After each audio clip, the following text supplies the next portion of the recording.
भविष्य काळातील एका शहरात स्वतंत्रपणे राहत असलेल्या एका स्त्रीवर एका दुष्ट प्रवृत्तीच्या आधुनिक राक्षसाने हल्ला केला। त्याच्याकडे चमकणारे शस्त्र होते,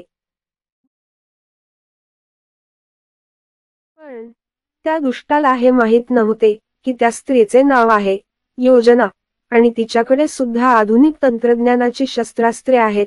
योजना स्वतःचे रक्षण स्वतः करू शकते।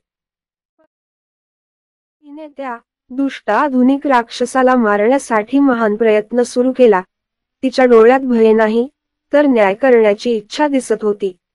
तिने आपल्या भविष्यकालीन बंदुकीने त्या दुष्ट प्रवृत्तीच्या व्यक्तीवर शेकडो भयंकर प्रहार केले, आणि ती प्रहार करतच राहिली। अशा प्रकारे योजनाने तिच्या शक्तिशाली आधुनिक शस्त्राने त्या दुष्ट राक्षसाचा नायनाट केला, वध केला।